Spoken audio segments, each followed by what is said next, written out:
Well, many angles to look at in that conversation on the Revolution Now protest, which, well, we don't know how we'll rate. It's up to you now to rate the success or otherwise of that particular protest. But we have with us this morning Barrister Hamza Gudaje, who is a member of the APC Presidential Campaign Council and also a member of the APC Presidential Tribunal team. You're welcome to Sunrise City this morning. Thank you very much for having me, but I would like to correct you. I'm not a member of the APC team before the tribunal. For the record. Okay. I think that's taken. But you are a member of the APC Presidential I'm a legal practitioner. Okay, that's yes. good to know.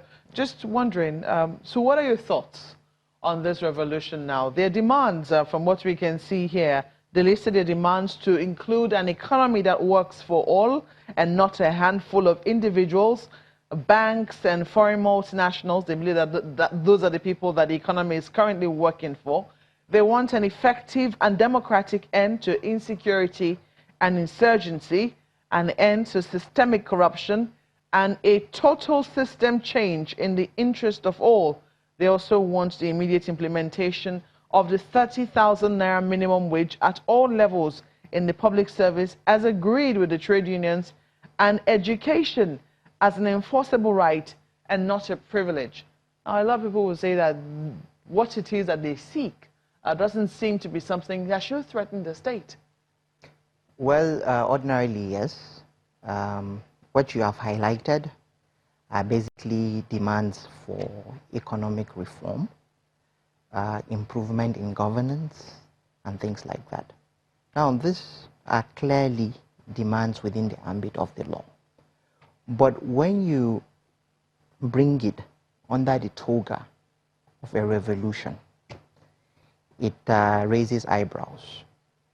It puts the government in a very difficult position, because whenever you confront a government under the toga of a revolution, it means that you intend to rebel against the authority of that government, and ultimately you probably intend to effect a regime change, because we cannot shy away from what a revolution has always been in the practical sense of things, right from the American Revolution, of course, to the French Revolution, and even to the Spring of Nations and the Arab Spring.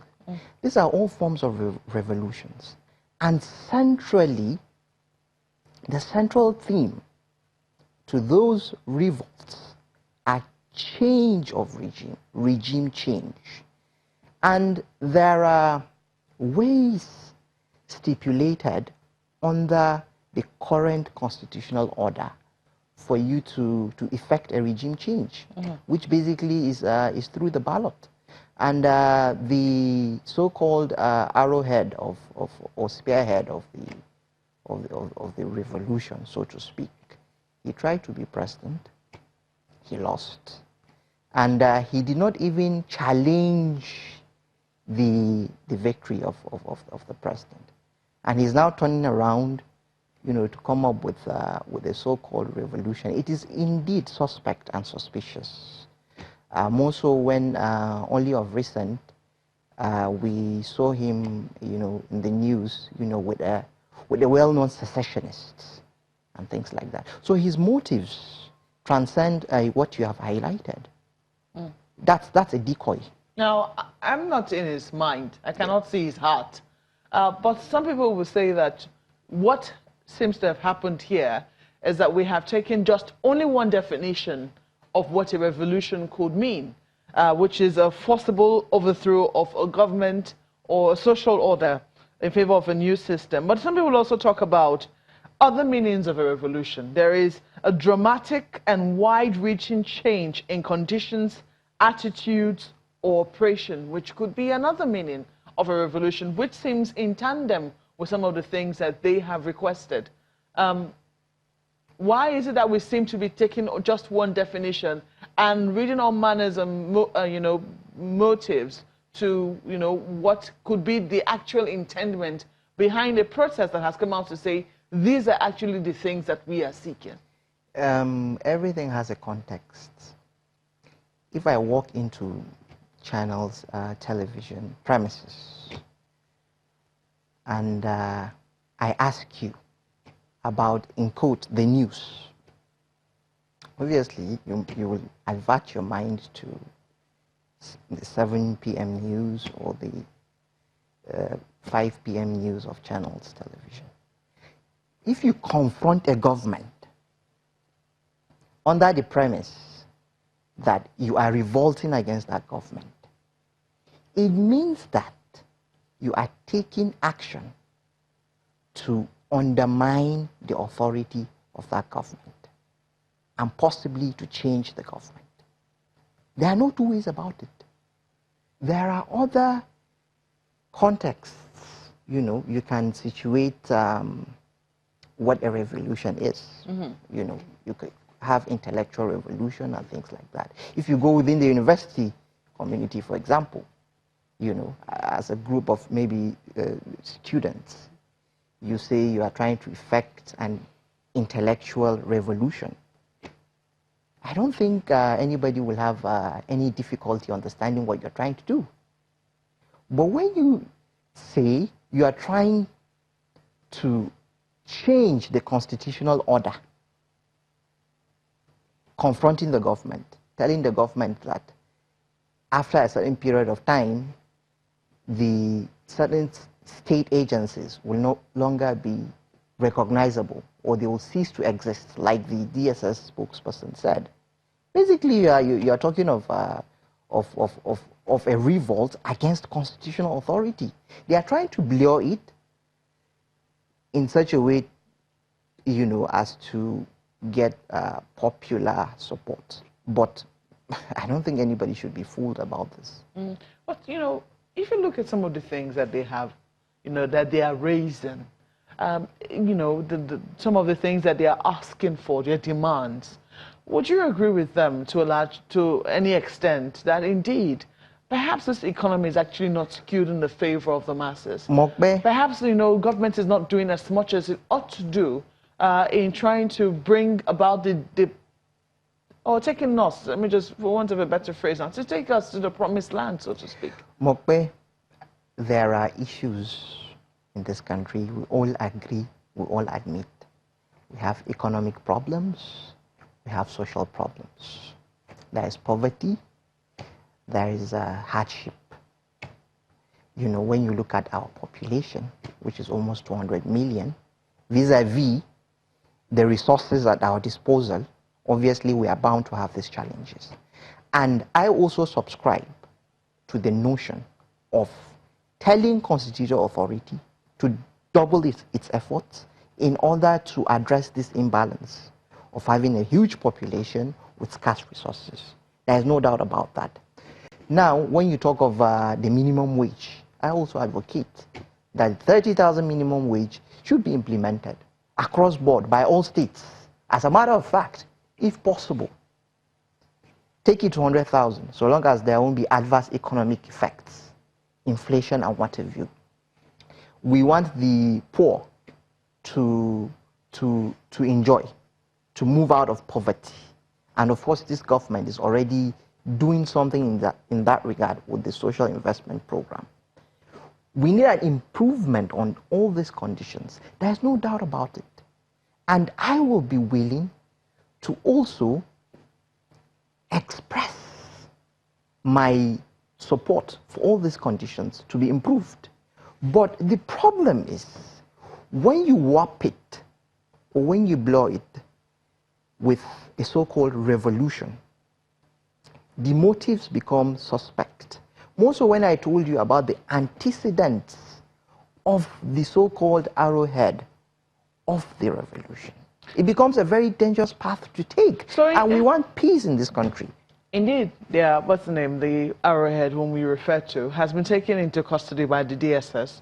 Interestingly, I think they're asking the court to remand him for 3 months, and we know that the courts will rule on this matter tomorrow. However, there are other members of the protests who have come out, who did not seem like they were armed. They were forcibly dispersed by state authorities in almost every state where they try to gather.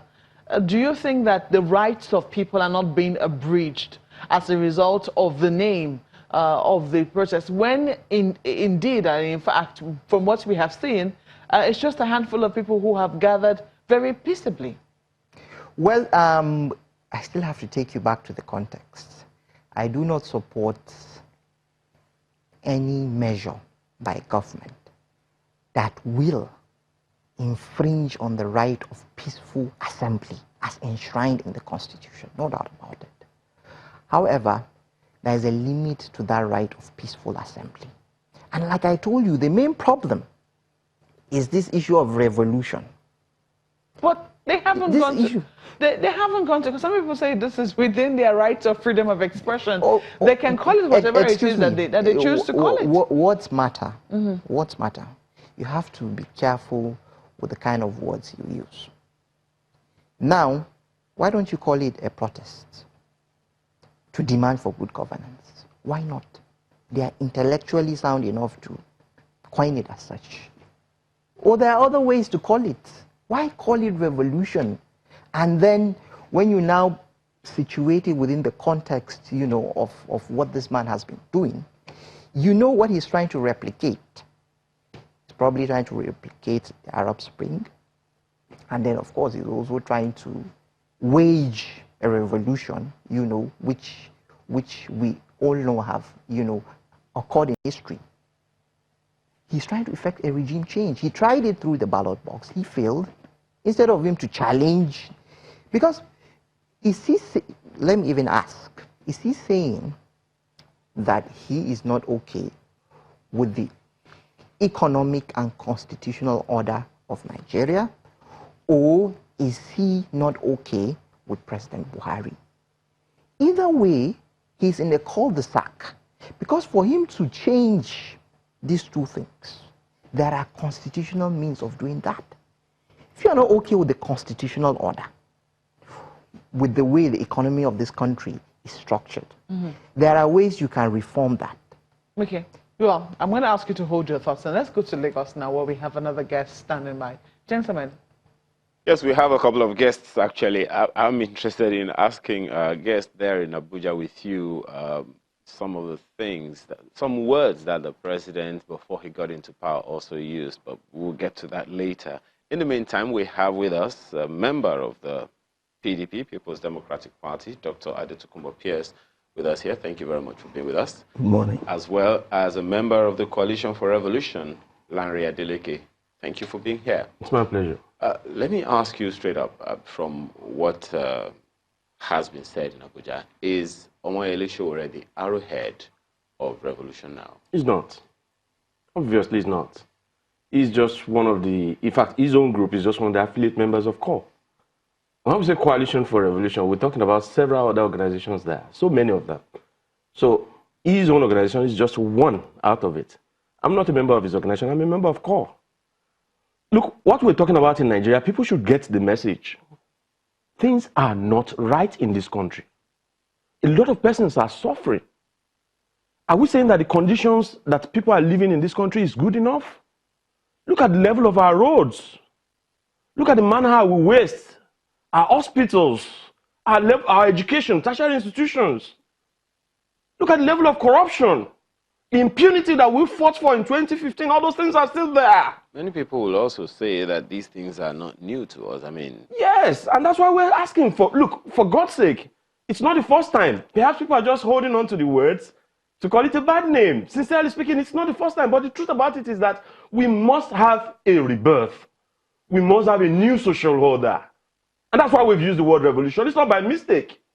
People should forget about the English coinage they're trying to put to it. It's much more than that. Well, I also remember that in the time past, I mean, before 2015, one or two other times, the sitting president had then, before he became president, called for a revolution, although through the ballot box. That's what a number of people also say. Let's even leave that aside.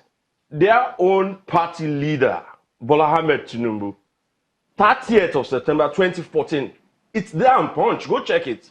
This is well documented. Tinubu calls for a revolution. Clearly speaking. But look, using the word revolution doesn't really mean that you found anything on him. And let's be very, very clear about this. Persons that are engaging you on issues, there are 5 demands attached to what we're asking for. It's an intellectual discourse. One would have expected people in the presidency to take these issues up. You don't go out and put up brutality against persons that want to talk to you, engage you in discussion about how the country will be better off. What kind of democracy are we talking about? Persons that are killing out there, Fulani headmen are there, you keep quiet, you keep mum. That's irresponsibility. Now, brutality to those who are asking for the country to be better off. This is unfair. Now, I'd like to take up another issue now. People have compared the way this government is handling the RevolutionNow protests with the way the Goodluck Jonathan administration handled some protests. He mentioned, for example, the Salvation Rally. It held, I think, in November 2014, and we had now President Buhari leading thousands of protesters calling for salvation of country. So there are major issues now. There's a term revolution. Now, there are the demands of the group, which, of course, really interpret what Nigerians are also demanding. So the question is, how is this government getting it wrong? Well, the Buhari government has good reason to be concerned whenever people gather to protest, because this administration has failed the nation in every way. For the first time in the history of Nigeria, the Nigerian economy is in total shambles. Security is the worst we've ever seen in the history of this country. Corruption is unbelievable, because corruption is not just graft and theft. Corruption is also nepotism, ethnocentrism, prejudice against people who are not with you, cover-ups, situations where you cross from PDP, you go to APC, all your crimes are forgiven. The government in power has become a refuge for criminals and alleged criminals. So, indeed, everything this group is talking about is very valid.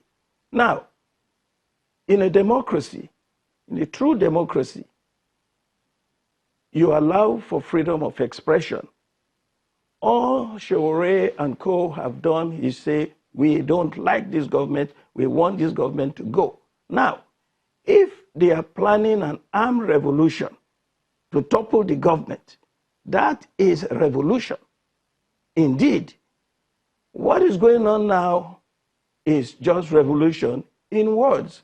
Let me remind you, and our audience will remember, that run up to the 2015 election, in the attempt to topple Jonathan, Bola Ahmed Tinubu, Rotimi Amechi claimed publicly that if they do not win the election, they will set up a parallel government. That is treason. That is more than saying revolution.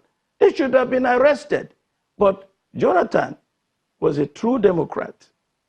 He said, freedom of expression. There will be no political prisoner in my regime. And he kept his word. And what happened? He got toppled through the ballot box. This is what Shewore and co should have. This is what you should have done before this election. If you had done this before this 2019 election, Buhari would not be in government. Because people will see that really you compare the people running, and then you go for the best.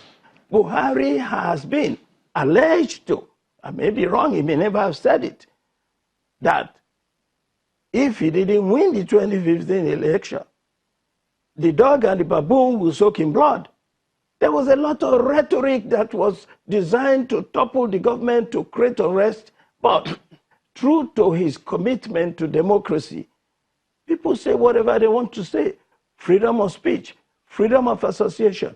That is what you have in a democracy. But the reason why anything you say now becomes a problem I heard recently that we shouldn't abuse the president. I don't know what that means.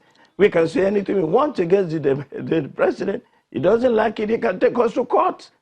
You go through the legal system. Now, there is a legal system in place to replace this regime. That is the court case that Atiku Abubakar has brought against Buhari. Let us go to the court and change this government through the legal system. Are you saying then, Dr. Pierce, that you have something against the approach of the people who are protesting?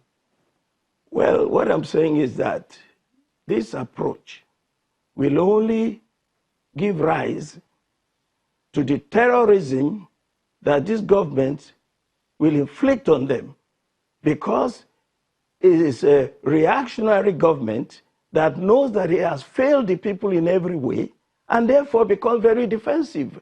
Anything you say now, it will be taken as an attempt to topple the government, because the government is toppling.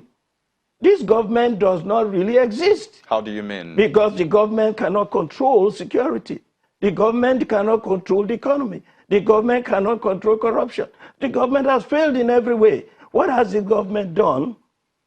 Look, in the north of Nigeria, leading to the 2019 election, there were rebellion in the backyard of Buhari.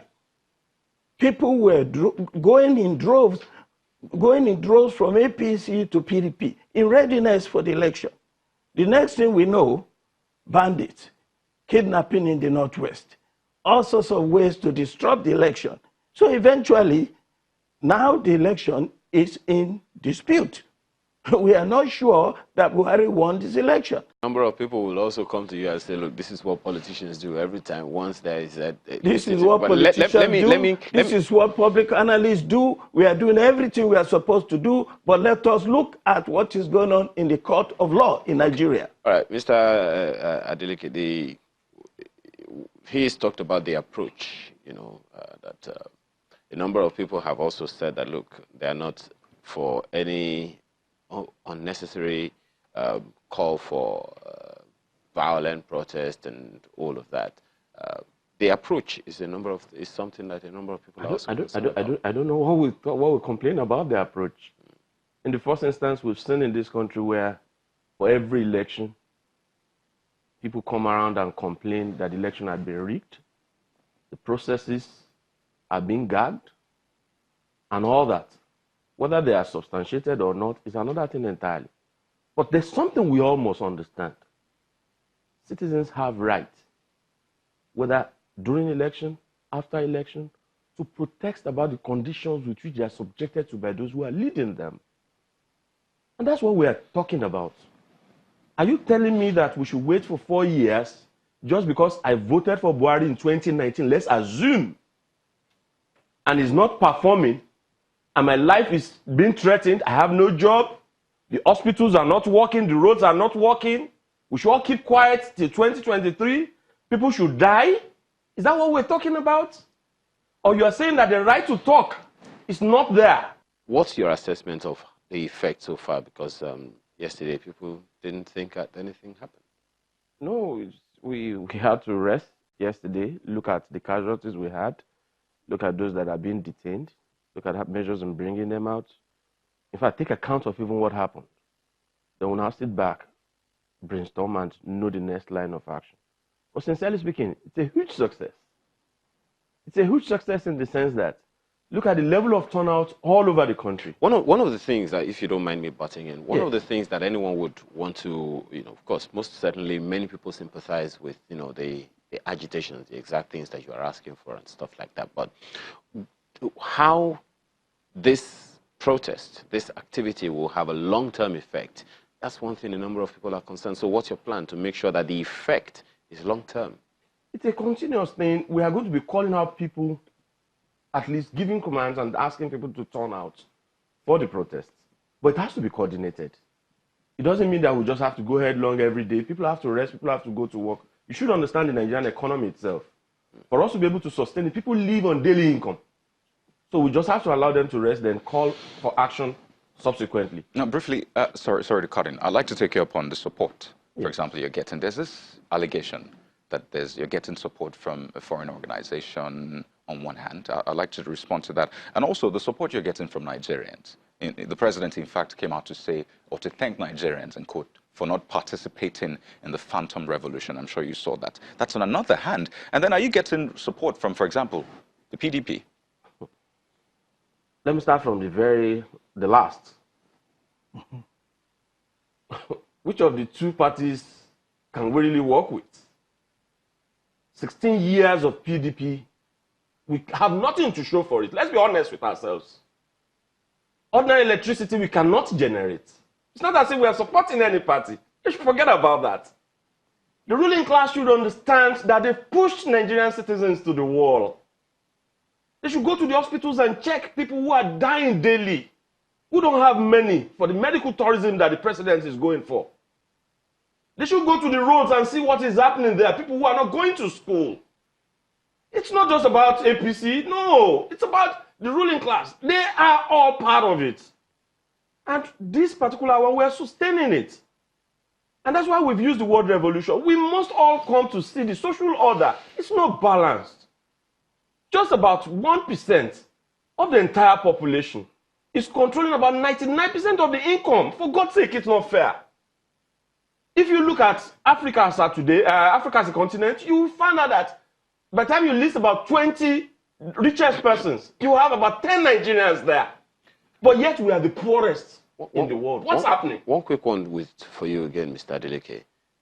The youth form like 50% of the voting population in Nigeria as at the last election and the previous election, 2015 election. Is there any plan to galvanize this number, come up with a plan, and market this plan to both Nigerians and the primary people they are talking for now, which are the youths? What's the plan to engineer them into a force that can make, that can, cause, what you would call a revolution indeed through the ballot box? Surely we'll get there. Surely we will get there. But you're not there yet. Let's be frank with ourselves. It's not something that will be too far. The Nigerian government knows that we don't have guns. But what they are preventing is that you're talking about. But we will get there, whether they like it or not. Okay, Dr. Pierce, one of the issues that a number of people have also had is that, the established political class seem to be muzzling the younger generation. Well, that dichotomy between the political class and the younger generation doesn't really exist. There are many people in the ruling class, in the very wealthy class, who are also can be classified as youth. Our problem is much more than rhetoric. Look, the educational system is broken. Without that, skills are not being developed. You cannot have employment. What I have always advocated, written about it several times, is revolution through revolutionizing the system itself. For instance, when we talk about restructuring, we're talking about the revolution of the economic system, of the governmental system, the way things work. We're talking about revising the constitution and so on. So our approach is different. Let me make it clear to you. I sympathize with everything that Shore is doing. And I understand why he has gone to the point of saying we are now talking about revolution, because this same man was very involved in opposing Jonathan in 2015. He did a lot of work to make sure that this government, that at least that Jonathan's government lost the election. This same Shore. So now what we have is, I guess, his frustration that, look, we have done a lot of work here. The new government has come in place and we are not getting results. Things are worse now in every sector than they were under Jonathan. There is no perfection in any system, whether communist, socialist, or capitalist. Revolutions have come and they have been revised to fall into the system. So this is good, all well and good talking about revolution, but what's the structure? So my position is that through this, we are going to have to reform the system. I have not given up on the system as some people have done. Okay. That's just the difference between All right. us. Let's take this back to Abuja very quickly. Mokwe. Well, yes, our guest is still here. Hamza Gudaji is still here with us. You have heard the guests in Lagos, and you've heard what they had to say. The member of the Coalition for Revolution says this is not about partisan politics. This is about the political elite and the fact that they failed in general. You've also heard Mr. Adetokunbo PS there, his submissions on the state of security in the country. He says this is the worst ever that we've seen. How do you respond to that, especially in the face of, you know, would I say stiff opposition? Many people saying and agreeing that indeed things are quite tough as we speak. Well, I agree that there is a need, you know, for the coming of minds, you know, in this country on a non-partisan basis, more especially the youth or the younger generation. Why I say this is because the challenges of the world today are slightly different from the challenges of the past. Now, this means that you need the youth, you know, to come up with appropriate solutions to these challenges. Because the older generation may not fully be in touch with some of these issues, some of these challenges. Having said this, the methods by which this course should be advanced should also be more sophisticated. It shouldn't be based on the old ways of doing things. It shouldn't be based on the methods employed in the French Revolution, for example, of you know, of the 17th century. It should also not be on the methods employed in the Arab Spring, you know, which started in 2010. The methods should be more sophisticated.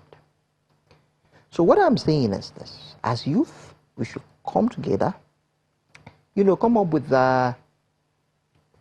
intellectual solutions and proposals that would influence government policy. Intellectual solutions and proposals to... That will influence government policy. And let me tell you, it must not be... So good. This is like the most proactive we have seen of government since any issue has come up. And that is because government is dealing with self-preservation. No. Now, they think that for some of the other issues that have been raised in terms of security, the government has not been as active as it ought to be, especially on the matter. Look at how it has handled this, and look at how it has handled, say, the issues of kidnapping on quite a number of roads, which we continue to see on a daily basis. Mokbe, let us not be looking for quick fixes, because there are none.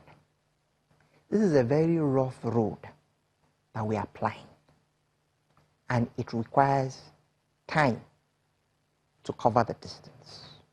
Now, we cannot just come out on the streets one day and expect things to change. We would be fooling ourselves to think as such. Like I said, these challenges, they are very deep challenges, in respect of which we must introspect, in respect of which we must come up with ingenious ways and means. Are you satisfied with some of the responses you've seen in terms of addressing the security challenges that we are currently facing, for instance? Well, like I said, within the conventional, framework, of doing things, the government, is doing its best. But the government needs to think out of the box. And for the government to think out of the box, new ways of doing things, must be introduced. And the best section of the society that can introduce these new ways and impress it on the government to implement or pursue are the youth. So do you think a government should be engaging with this Revolution Now movement rather than arresting their leader? The problem is the toga. Or one of the leaders. The toga, because they said Revolution Now. No, I'm not okay with that, because, like I said, it gives an impression that you are trying to take action, you know, to defy constitutional authority and enthrone a new order, you know, of governance or what have you. But has government even shown that these people have the capacity to do any such thing, such as overthrowing a government? The Arab Spring, I guess, started, you know, from, was it a Twitter handle or a Facebook account? Don't forget. Don't forget. You must never underestimate the dimension something like this could take. And these people, they know what they are doing. They deliberately chose the word revolution and then created a decoy. Fine, they feel deeply about this country. We also feel deeply about this country. Conditions must change. Number of out-of-school children is too much. There's so much poverty in the land. You know, there's insecurity, which you have to tie to the issue of poverty and what have you. The stance which government seems to be taking looks like it's saying, you know what, don't criticize me, or do not ask. It seems to be allergic to criticism. That's how government seems to be treating those who are asking for or demanding for better. That's how it looks like it's been treated. I do not think so, because the government will only be in a state of illusion, assuming the government is saying, you know, nobody should criticize the government. But I believe that's not even the case, because when you look at it, the press in Nigeria has been vibrant. It has been growing and waxing stronger.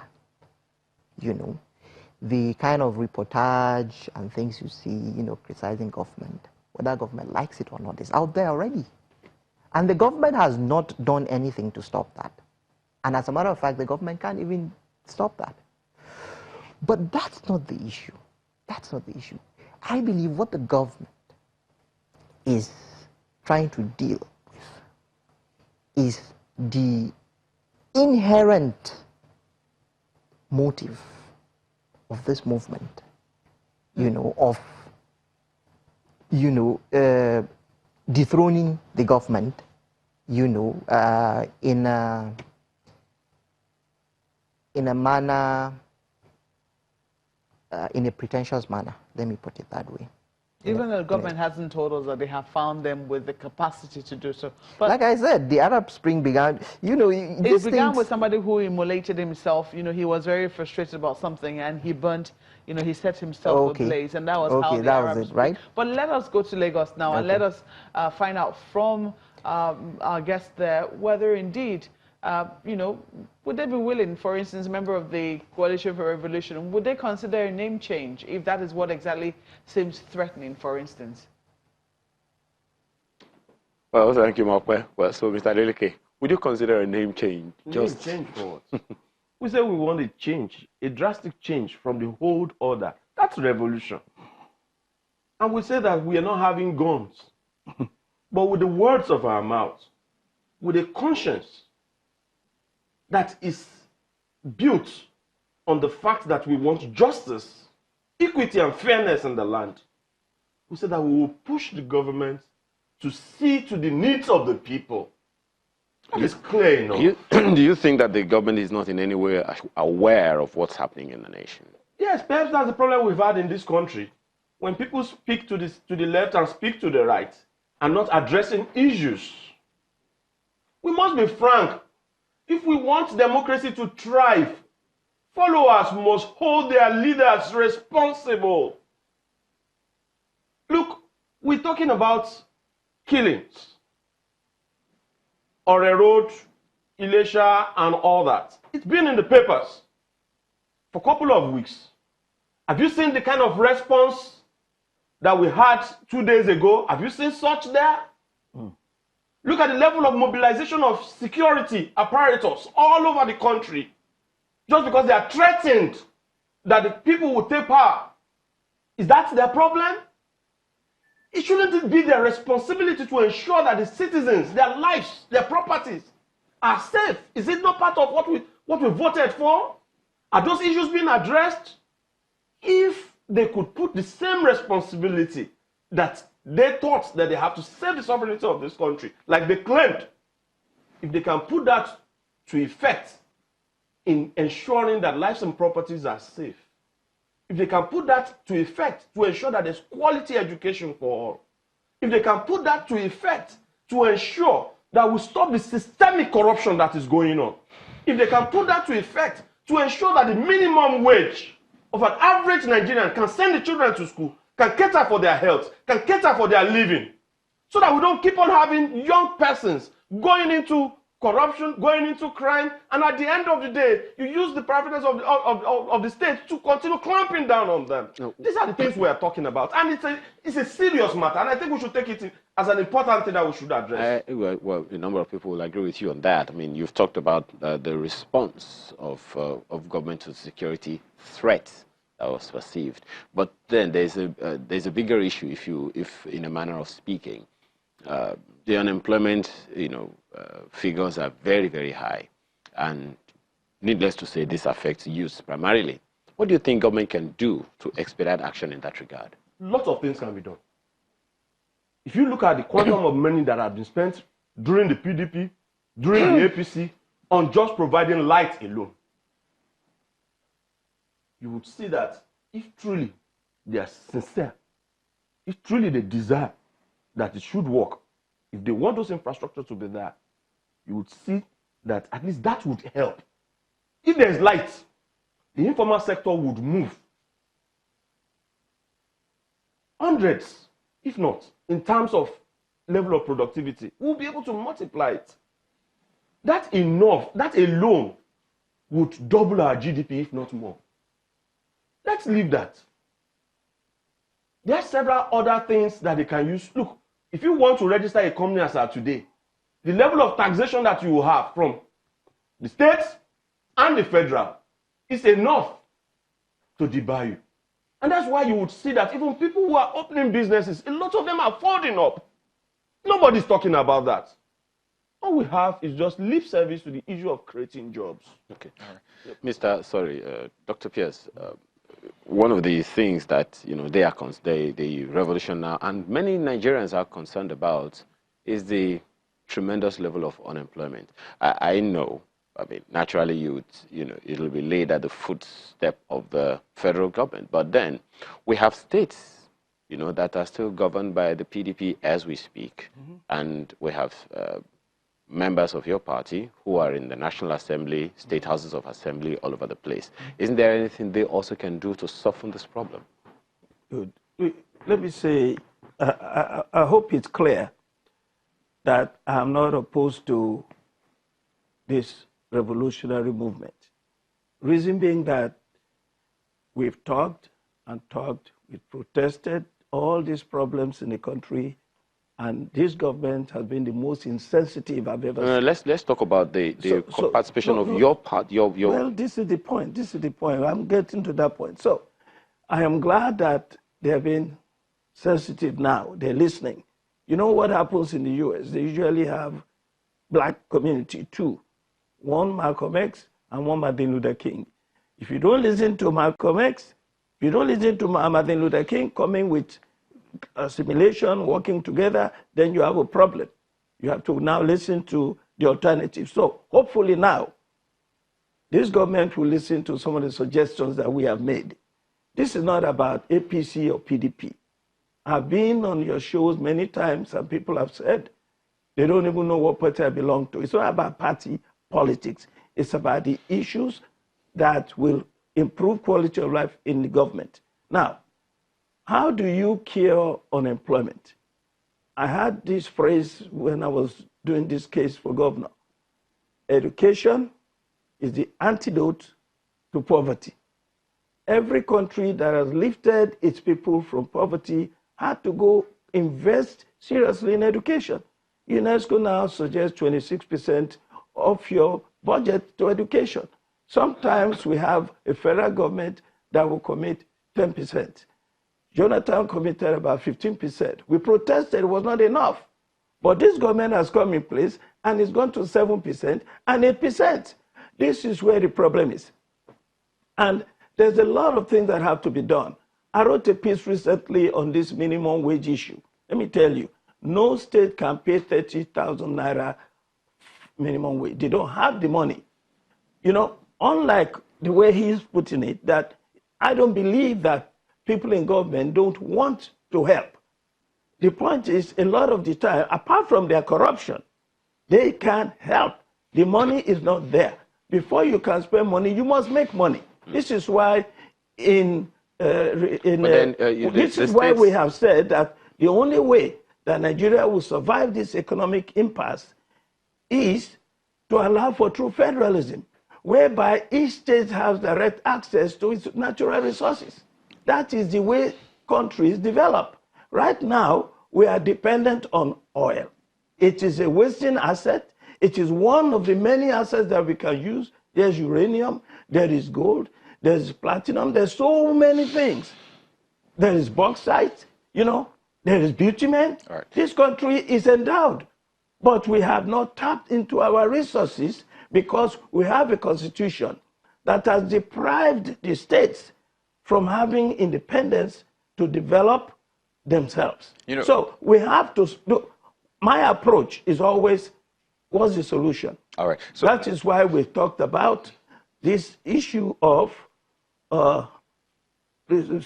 doing a different way. We have to look at the system and we have to do it differently in order to have better results for the country. The great thing is this is an ongoing conversation. You know, I was just curious when you mentioned Martin Luther King and Malcolm X. I was wondering which one is the PDP. But we'd like to thank you. We'd like to thank you very much, Dr.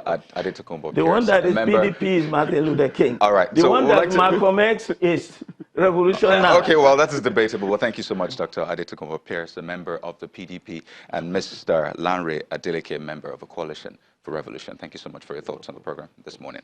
We'll head over to Abuja and continue with the conversation.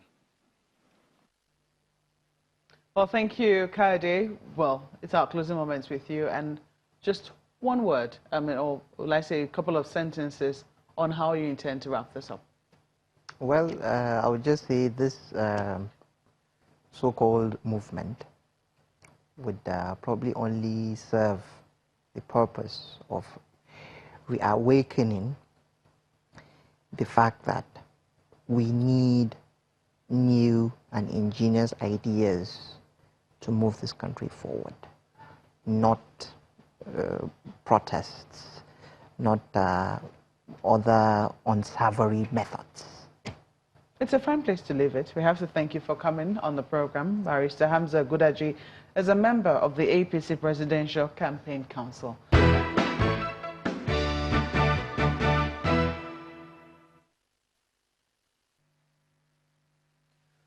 Well, many angles to look at in that conversation on the Revolution Now protest, which, well, we don't know how we'll rate. It's up to you now to rate the success or otherwise of the particular protest. But we have with us this morning Barrister Hamza Gudaji, who is a member of the APC Presidential Campaign Council and also a member of the APC Presidential Tribunal team. You're welcome to Sunrise City this morning. Thank you very much for having me, but I would like to correct you. I'm not a member of the APC team before the tribunal, for the record. Okay. I think that's taken. But you are a member of the APC Presidential I'm a legal practitioner. Okay, that's good to know. Just wondering, so what are your thoughts on this revolution now? Their demands, from what we can see here, they listed their demands to include an economy that works for all and not a handful of individuals, banks and foreign multinationals. They believe that those are the people that the economy is currently working for.